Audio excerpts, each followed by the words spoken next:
Right. ఇక recent గా అయితే ఐబొమ్మకి సంబంధించి చాలా వరకు ఎవరైతే ఐబొమ్మ రవి అరెస్ట్ అవడం అయితే జరిగింది. మనందరికీ తెలిసిన విషయమే. అసలు మేజర్ గా రవి అరెస్ట్ అవ్వడానికి రీజన్స్ ఏమున్నాయంటే చాలానే చెప్పొచ్చు. సో దాదాపుగా ఒక ఫోటోస్ మార్ఫింగ్ అయినా చేస్తున్నాడు, లేకపోతే తెలంగాణ హైకోర్టు వెబ్సైట్ ని కూడా ఆయన హ్యాక్ చేశారంటే ఎంతటి క్రైమ్, సైబర్ క్రైమ్ మనకు అసలు మన మాటల్లో చెప్పలేము. మరొకసారి పబ్లిక్ టాక్ లో చూద్దాము అసలు ఏ విధంగా దాన్ని చూస్తున్నారు ప్రజలు అని చెప్పేసి. బ్రదర్ చెప్పండి, అసలు ఐబొమ్మ రవి అరెస్ట్ మీరు ఏ విధంగా చూస్తున్నారు? అది చాలా మంచిదని అనిపిస్తుంది. ఎందుకోసం అంటే ఐబొమ్మ రవి అన్న వ్యక్తి నేను 2022 నుంచి చూస్తున్నా ఐబొమ్మ వెబ్సైట్. ఏదైనా అంటే నేను చూడను, నేను ఓటీటీ ఫిల్మ్స్ చూడను అసలు. ఎందుకోసం అంటే ఓన్లీ థియేటరే. కానీ చాలా మంది ఏంటంటే పేదవాళ్ళందరూ కూడా ఇప్పుడు రవి అన్న వ్యక్తి ఒక దేవుడు అని చెప్పుకోవచ్చు. ఎందుకోసం అంటే ఇప్పుడు మనం ఇదే హైదరాబాద్ చూడండి, అందరూ బ్యాచిలర్స్ అందరూ కూడా ఐబొమ్మ వెబ్సైట్ లో, ఇంకా అది మూవీ రిలీజ్ అవగానే ఏదో ఇంకొక వెబ్సైట్ ఏదో మూవీ రూల్స్, వీటిలో సినిమాలు చూసి వాళ్ళు అక్కడే హ్యాపీగా ఫీల్ అయ్యే వాళ్ళందరూ కూడా కడుపు కొట్టారైతే. కానీ దీన్ని అరెస్ట్ చేయడం మాత్రం చాలా కరెక్ట్ అని చెప్పుకోవచ్చు. ఎందుకోసం అంటే వాడు ఒక సినిమా తీయడం అంటే చిన్న కష్టమేం కాదు. సుమారుగా ఒక 1000 మంది దాని మీద వర్క్ చేయాలి. అది కూడా మినిమం ఒక 3 months అంటే 100 days అందరూ కూడా వర్క్ చేసేదాన్ని వీడు అట్లీస్ట్ ఫ్రీగా వాడు ఒక వెబ్సైట్ లో పెట్టుకుని వాడు దాని మీద ఒక 20 CR సంపాదించడం. వాడికి ఒక కిక్ కోసం వాడు చేశాడంటే వాడికైతే ఇప్పుడు కిక్ అయితే చూపిస్తారు. కానీ వాడు ఇంకొకటి రీసెంట్ గా ఒక న్యూస్ అయితే చూసావు, సుప్రీం కోర్ట్ ను కూడా హ్యాక్ చేసినట్టు అయితే తెలుస్తుంది. కాబట్టి హైకోర్టు ను కూడా వాడు హ్యాక్ చేశాడంటే నాకు తెలిసి వాడిని ఏం చేయలేరు ప్రస్తుతానికి. ఎందుకు పోలీసులు ఎందుకు చేయలేరు? సాదా సీదా వ్యక్తే కదా ఆయన. సాదా సీదా వ్యక్తి అంటే ఇప్పుడు మీకు ఒక విషయం చెప్పొచ్చు అంటే ఆడు ఎంత వ్యక్తి అయినా సరే వాడు ఇప్పుడు అనుకుంటే ఎవరైతే ఈయన అరెస్ట్ చేసిన ఏదైతే డేటా ఉన్నదో దాన్ని కూడా వీడు ఒక్కడు లేడు అక్కడ. ఫస్ట్ పాయింట్ వీడు కూడా చేయడం అయితే అది ఇప్పుడు కూడా ఐబొమ్మ ఇంకా నడుస్తుంది. నేను మార్నింగ్ కూడా చూసా, వెబ్సైట్ ఇంకా ఆన్ లోనే ఉంది. కానీ ఇప్పుడు పోలీస్ వాళ్ళు కూడా వీడిని పట్టుకుని మొత్తం వాళ్ళందరినీ కూడా బయటికి లాక్కొని వస్తే అది మంచిది. కానీ లేకపోతే హైకోర్టు, సుప్రీం కోర్టు కాదు, ఇప్పుడు అరెస్ట్ చేసిన పెద్ద పెద్ద పోలీస్ ఆఫీసర్ల ఫోన్స్ కూడా వీడైతే హ్యాక్ చేసే అవకాశం అయితే ఉంది. అన్న ఐబొమ్మ మూవీస్ చూస్తూ ఉంటారా? చూస్తుంటాం మేడం. అంటే రీసెంట్ గా ఈ ఐబొమ్మ రవి అరెస్ట్ అయ్యాడు కదా, సో దాన్ని అసలు మనం ఎలా చూడొచ్చు? అంటే అరెస్ట్ అయ్యాడంటే అతను చేసేది కూడా కొంచెం రాంగ్ కదా, సో అందుకే అరెస్ట్ చేశారు. ఇప్పుడు ఏంటంటే యాక్చువల్లీ ఐబొమ్మ అనేది చాలా మంది యూజ్ చేస్తున్నారు. డైలీ 50 lakhs members అబోవ్ ఉన్నారు యూజర్. సో వాళ్ళందరూ ఫ్రీగా చూస్తున్నారు కదా. కొంతమంది థియేటర్కి వెళ్ళి చూడలేని వాళ్ళు ఉన్నారు, మిడిల్ క్లాస్ పర్సన్స్. ఇప్పుడు థియేటర్లో కూడా చాలా రేట్లు పెంచేశారు. ఇప్పుడు ఒక మామూలు మూవీ, ఇప్పుడు అన్ని మూవీస్ ఒకటే రేట్ పెట్టరు. సడన్ మనకు ఒక మూవీ, పెద్ద మూవీ రిలీజ్ అవుతుందంటే రేట్లు ఎందుకు పెంచుతారు? పెంచొద్దు కదా. సేమ్ ఎప్పటికీ ఒకటే రేట్ ఉండాలి కదా. సడన్ మనం పెంచడం వల్ల ఒక టికెట్ 300, 400 ఇన్ని కలెక్షన్స్ వచ్చినాయంటే ఎడికించి వస్తాయి. అన్ని కోట్లు పెట్టి కూడా తీయమన్నట్లే కదా. వాళ్ళు తీయాలి ఎందుకు? వాళ్ళు లాస్ అవ్వాలి ఎందుకు? వీళ్ళు ఎందుకు? అంటే అది అరెస్ట్ చేయడం కరెక్టే అంటారా, తప్పు అంటారా? అరెస్ట్ చేయడం అంటే ఇప్పుడు వీళ్ళు అందరు కలిసి, వాళ్ళ డైరెక్టర్స్ అందరు కలిసి అన్ని లోపలేపించేసారు. కానీ సేమ్ టైం ఇప్పుడు ఎంతో మంది ఉన్నారు, చూసే వాళ్ళు ఉన్నారు. వీళ్ళందరూ కలిసి కూడా ఏదైనా ఫైట్ చేసి తీసుకొని రావాలి. చాలా మందికి హెల్ప్ చేయించాడు కదా. ఇప్పుడు ఎంతో మంది ఫ్యామిలీస్ అసలు థియేటర్కి వెళ్ళి చూసే వాళ్ళు ఉన్నారా? చాలా మంది తగ్గిపోయారు ఐబొమ్మ వల్ల. ఐబొమ్మ అనేది చాలా ఫేమస్ అయిపోయింది. అంటే ఒక మిడిల్ క్లాస్ పర్సన్ కి ఫస్ట్ థియేటర్ ఐబొమ్మ అయిపోయింది. చెప్పండి సార్, అసలు ఐబొమ్మ రవి అరెస్ట్ అనేది తెలంగాణ రాష్ట్రంలో సంచలనంగా మారింది.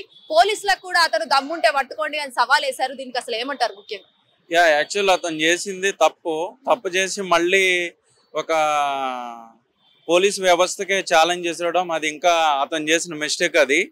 అది పక్కన పెడితే మూవీస్ నవేడేస్ లాంగ్ రన్ అవ్వకుండా ఇలాగా ఐబొమ్మ ఒకటి క్రియేట్ చేసి చేయటం వల్ల మొత్తం సినీ ఇండస్ట్రీ మొత్తం లాస్ట్లోకి వెళ్ళిపోయింది. చిన్న చిన్న హీరోస్ అయితే ఎవరైతే ఉన్నారో వాళ్ళందరినీ పొట్టగొట్టినట్టు అయిపోతుంది. కేవలం అతను స్వార్థం కోసం ఇలా చేయడం అది చాలా దుర్మార్గం. నేనైతే దీన్ని ఖండిస్తున్నా. అండ్ పోలీసు వ్యవస్థకి నేను సెల్యూట్ చేస్తున్నా. ఎందుకంటే అతను చేసిన ఛాలెంజ్కి తక్కువ టైంలో అతను అరెస్ట్ చేయడం అనేది గ్రేట్ థింగ్. అంటే ఓవరాల్ గా అతను బయటకు వచ్చినా కూడా చాలా వరకు ఆరోపణలు వస్తూనే ఉంటాయి. ఓవరాల్ గా ఆయనకు ఏమైనా చెప్పాలనుకుంటున్నారా రవికి? రవికి ఇంత పెద్ద ఒక నెట్వర్క్ చేయడం అనేది అతని స్కిల్స్ కి మెచ్చుకోవాలి. సో అతన్ని ఎక్స్క్యూజ్ చేసి ఇలాంటి వాటికి కొన్ని ఏమంటారు డోంట్స్ ఉంటాయి అలాంటి అనేది, ఎందుకంటే దొంగకే దొంగ వేస్ అనేది తెలుస్తాయి. సో అలాంటి సైబర్ సెక్యూరిటీలో ఇలాంటి మళ్ళీ సైట్లు హ్యాక్ కాకుండా సో అతనికి దాంట్లోనే ఏదన్నా ఒక ఉపాధిలా కల్పించేసి అతని కెరీర్ మరి కాకుండా చేసే బెటర్ అనేది నా థింక్. కూడా వాళ్ళ భార్యనే ఇవన్నీ బయటకు పెట్టాల్సిన అవసరం వచ్చింది అక్కడ. వాళ్ళ భార్యను అసలు మనం ఏ విధంగా చూడొచ్చు? యా, ఇదొక గ్రేట్ థింగ్ అనే చెప్పొచ్చు. ఎందుకంటే తన వైఫ్ అయి ఉండి ఇంత డేర్ చేసి తనని పట్టించడం అనేది తన నిజాయితీకి ఒక మంచి నిదర్శనం. ఒక రకంగా చెప్పాలంటే పిల్లల్ని చెడగొట్టిన విధానంగా ఉంది, ఒక రకంగా మంచిగానే ఉంది. కాకపోతే ఆ విషయంలో కొంత యువత మాత్రం చెడిపోతున్నట్టే నా యొక్క అభిప్రాయం. అంటే ఏ విధంగా చూడొచ్చు అన్న? దాంట్లో ప్రతి సినిమా అనేది కొత్త సినిమా అనేది కొంత తొందరగా రిలీజ్ అయిపోతుంది. దానివల్ల యూత్ ఏం చేస్తుంది, ఈ చదువుల కంటే దానికి ఎక్కువ ఇంపార్టెంట్ ఇస్తుంది అనమాట. కాబట్టి దానివల్ల కొంత యువతకి ఇబ్బంది కలుగుతుంది. కాకపోతే కొంతవరకు కూడా అయితే ఆలోచిస్తే కొన్ని నార్మల్ పీపుల్స్ పెద్ద పెద్ద థియేటర్లో చూడలేక ఇలాంటివి కూడా ఒక రకంగా మంచి అని చెప్పొచ్చు. అంటే తెలంగాణ హైకోర్టుని వెబ్సైట్ కూడా ఆయన హ్యాక్ చేసి పెట్టిండు. అసలు దాన్ని అసలు మనం ఎట్లా, పోలీసులు కూడా నన్ను పట్టుకోండి అని చెప్పి చాలా వరకు అన్నాడు. దాన్ని ఎట్లా చూడొచ్చు? దాని అంటే యువతకి అంత తెలివి మితిపేరి అతి తెలివి ఎక్కువ అయిపోయింది. అంతకంటే చెప్పడం లేదు. ఎందుకంటే మంచి కంటే చెడుకి ఎక్కువ ప్రాధాన్యత ఇస్తున్నారు. దానివల్ల మన గవర్నమెంట్ కానీ ఇంకా వాళ్ళకంటే అప్డేట్ అవుతూ ఉంటే గవర్నమెంట్ కంటే అప్డేట్గా వెళ్ళిపోతుంది యువత. కాబట్టి దాన్ని మనం ఎట్లన్నా కానీ ఖండించాలి. యువతని ఎంతవరకు ఉండాలనో ఈ పోలీసు వ్యవస్థ ఇంకా మన ఇంటెలిజెన్స్ వ్యవస్థ కూడా చాలా పునరుద్ధరిస్తే మనకు యువతని మనం కాపాడుకోవచ్చు. ఫైనల్ గా యూత్ కి ఏమన్నా చెప్పాలనుకుంటున్నా? యూత్కి ఒకటే చెప్పాలనుకుంటున్నా, ఏది కానీ మితిమీరి చేయొద్దు. మన లిమిట్లో మనం చేసి మన భారతదేశానికి మనం యూత్ అనేది ముందుంటే ఇలాంటి క్రైమ్ కానీ ఏమి జరగవు. కాబట్టి మనమే యూత్నే 100%గా క్రైమ్ను జాగ్రత్త పరుస్తేనే నేటి యువతకి మేలు జరుగుతుందని నా యొక్క అభిప్రాయం. రాజమౌళి గురించి సార్ ఇప్పుడు మంచి పని చేశారు సార్ అరెస్ట్ చేసి. ఎందుకంటే ఇప్పుడు మన రాజమౌళి ఉండ్రి పాన్ ఇండియా డైరెక్టర్, అతను 1000 కోట్ల సినిమా పెట్టి తీస్తున్నారు. కానీ అతను ఏదో చిల్లర డబ్బుల కోసం ఆశపడి పాపం అతన్ని లాస్ చేసినట్టు. ఒక రంగా మనం సినిమా ఎక్స్పీరియన్స్ వేరు, థియేటర్లో చూడడం వేరు, అందులోటి మనం ఓటీటీలో చూడడం వేరు. ప్లస్ ఇంకొకటి ఏంటంటే వాడు పైరసీ చేసి మనకు చూపిస్తున్నారు కదా, అది చాలా పెద్ద తప్పు. మంచి పని చేశారు అరెస్ట్ చేసి, అది నేను చెప్పాలనుకుంటున్నాను మేడం. ఇంకా అంటే మీరు దాదాపుగా మనం ఐబొమ్మలో తొందర చూడొచ్చు మూవీస్ అని చాలా వరకు అంటున్నారు, కొంతమంది అరెస్ట్ చేయాల్సింది లేకుండా అని అంటున్నారు. మరి దానికి ఏమంటారు? ఇంకోటి ఏంటి మేడం, మనం ఐబొమ్మలో ఏదైనా చూసామనుకోండి, దానికి సంబంధించి చాలా లింక్స్ వస్తాయి. ఆ లింక్స్ మీద మనం పొరపాటున ఏదో తెలియని వాళ్ళు ఏదైనా లింక్ చేశారనుకోండి, మన అకౌంట్స్ మొత్తం మనకు హ్యాక్ అయిపోతాయి. ప్లస్ మన బ్యాంక్ అకౌంట్స్ హ్యాక్ అవుతాయి, మన మొబైల్ నెంబర్స్ హ్యాక్ అయిపోతాయి, చాలా విధాలుగా ఉంటుంది. ప్లస్ ఇంకొకటి ఏంటంటే చాలా మంది నాకు చెప్పారు, దాన్ని క్లిక్ చేస్తూ ఉంటే ఎంతో ఒక 10-15 నిమిషాల తర్వాత కానీ అది రాదని చెప్తున్నారు. అది విషయం. అంతే మేడం. అరెస్ట్ చేసి పక్కా మంచి పని చేసినారు. 100% మేడం, 100%. ఇతని వల్ల మిగతా వాళ్ళు కూడా మనకి అలర్ట్ అయిపోతారు. అది సైబర్ క్రైమ్ వల్లనే ఇదంతా జరిగింది. తను అంటే పోలీసులకు కూడా కొంతవరకు అయితే దమ్ముంటే నన్ను పట్టుకోండి అని కొన్ని వ్యాఖ్యలు చేశారు. అసలు అంత ధైర్యం గట్స్ ఎలా వచ్చాయి అనుకుంటున్నారు? అది అంటే అతను ఏంటంటే ఎక్కడికైనా దొంగతనం చేసినప్పుడు ఎప్పటికైనా దొరికిపోతాడు మేడం, చచ్చేంత వరకు ఎప్పటికైనా దొరికిపోతాడు.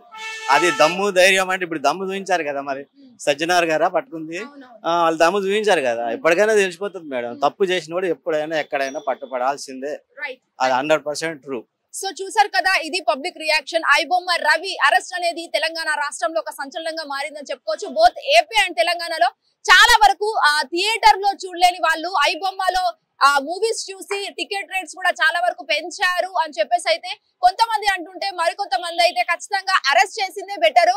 పోలీసులకు కూడా వాడంత సవాల్ విసిరాడంటే అసలు వాని మామూలు గుండె కాదు. ఖచ్చితంగా ఎన్ని లింక్స్ ఉన్నా అది మనకు ఎఫెక్ట్ అవుతుంది. Cyber security and most of the thing మనం ఏదనుకుంటే మెయిన్ గా చెప్పాల్సి వచ్చిందంటే, ముఖ్యంగా హైకోర్టు ఏదైతే తెలంగాణ హైకోర్టు వెబ్సైట్ ని కూడా హ్యాక్ చేసి ఇంత చెలగాటం ఆడుతున్నాడు అంటే ఖచ్చితంగా పోలీసులు అరెస్ట్ చేసి ఆయన విచారణ జరిపి తర్వాత ఒకవేళ మారకుంటే మాత్రం ఖచ్చితంగా శిక్ష వేయాలి అని చెప్పేసి అయితే కొన్ని ఆరోపణలు అయితే వినిపిస్తున్నాయి ప్రజల దగ్గర నుంచి. మరి చూడాలి ఏ విధంగా ఐబొమ్మ రవి అరెస్ట్ అనేది ముందుకెళ్తుంది అనేది కూడా ఇంకా తెలియాల్సి ఉంది.